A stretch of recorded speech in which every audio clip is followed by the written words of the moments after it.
Today we're taking a look at Tetsujin 2021 online open and also out of the box winning entries. And for those of you who don't know about Tetsujin, well, it is a yearly competition, mega competition held by Hobby Art Gallery down in Singapore.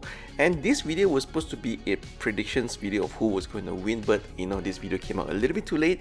The results has already been announced, so we're going to take a closer look at all the winning entries. And first up is the open category champion, Mr. Kwong's entry. It's quite interesting for a few reasons. Number one, I really like how he managed to cram different parts from different kits to make it into one seamless looking kit. It doesn't look like it's a little bit overdone, so that is really nice. Secondly, obviously, is a base. I really like the base. I don't know how he did the greeneries on the base. It looks very cool as well. And thirdly, if you look at the color combination of gold and red, that kind of reminded me a little bit of Iron Man as well, so that was also quite interesting. But of course, him actually using the Master Grade Epion's whip as a tail for his mobile suit Taurus or Minotaur horse entry, it really kind of looked very cool. And I also like how he created that rib cage onto the body of the mobile suit's horse. Yeah, that looked quite mechanical, so congrats to Mr. Kwong on winning the open category. Second prize is Mr. Brian Lee's winning entry. Looks very cool, mainly because I really like the colors. It's highly detailed and you can see a lot of different kits that's being used to kit bash into this winning entry. So there's a little bit of Sazabi parts here and there as well. So very cool looking and overall very clean looking kit. If those of you who love it, that's the second prize winner. Third prize is this guy. I really like this entry as well. I actually thought that this would be in the top 2, but unfortunately it is in top 3, but still a very cool looking winning entry nonetheless, especially in the legs. I think the legs, the sharp edges of the legs, the overall look of the Salsam is still retained, but at the same time modifying the feet to have that sharp angular look is something that I really did. It kind of reminded me of the Advance of Zeta inspired design. There's some Sazabi parts, some Sinanju parts there as well.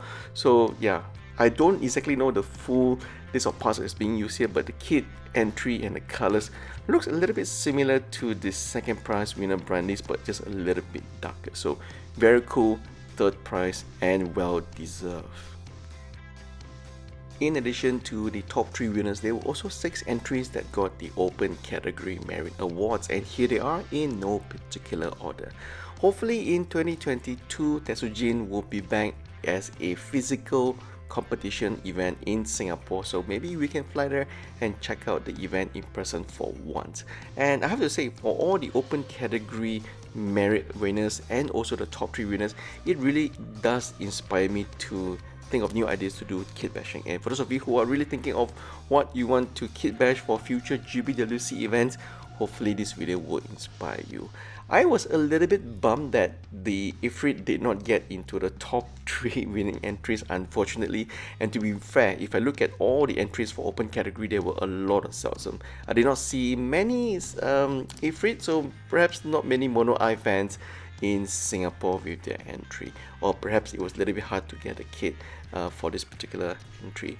And hopefully in 2022, Tetsujin can maybe incorporate some other kits into the category, maybe open it up to 30mm and also Hexagear and Kodobokia kits as well. Maybe that would make things a little bit more interesting in terms of the kit and customization that we get to see in this contest. So there you have it, folks. These are all the open category winners and also the merit awards. I'll put up the full entries from everybody for the open category after we go through the out of box category winning entries, so stay tuned. It will be at this video's tail end.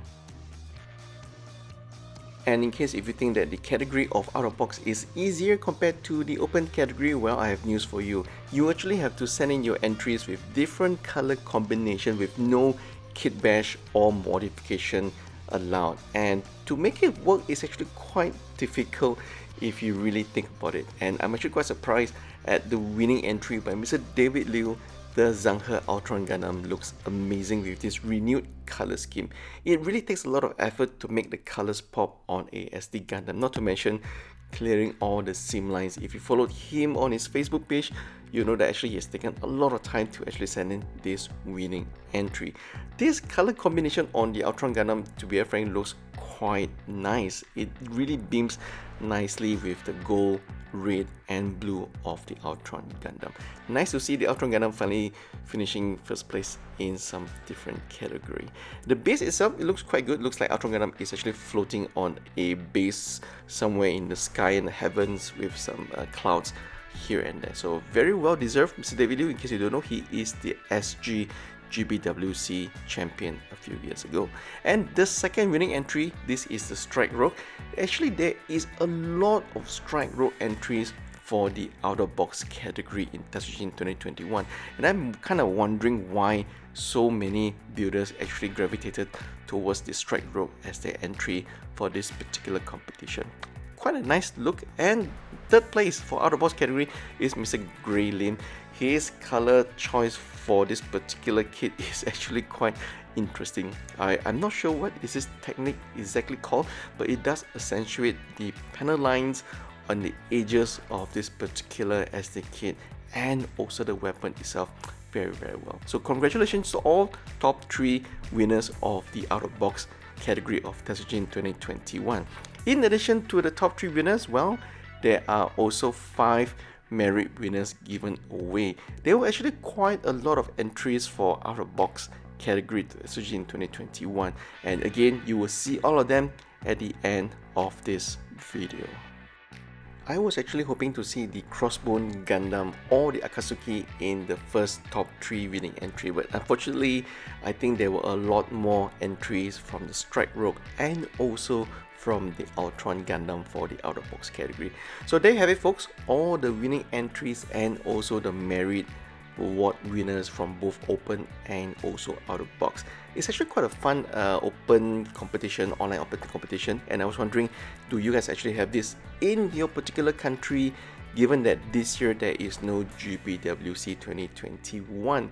Hopefully GBWC 2022 will be back, given the vaccination rates are slowly coming up in most of the countries, and I do hope to see you guys in person at any Gunpla Expo or GBWC contest very soon. Now, obviously I can't be talking for the next 15 to 18 minutes because they'll be a little bit too long because I don't have all the information from all the entries. But what is interesting to see now is actually I do believe that a lot of you are actually building more kits at home. So do let me know what kits you guys are building, and if you're new to our channel and you would like to see more content such as this, please give us a like. Please help us subscribe. We are trying to reach 70,000 subscribers as soon as possible. And here you can see all the entries from open and also out of box category for Tetsujin 2021. Again, a very big thank you to the folks and Hobiat Gallery and also Mr. Kenny Lim for providing all these high resolution pictures from all the particular winners. So until then, please stay safe and I'll see you guys in the comment section below.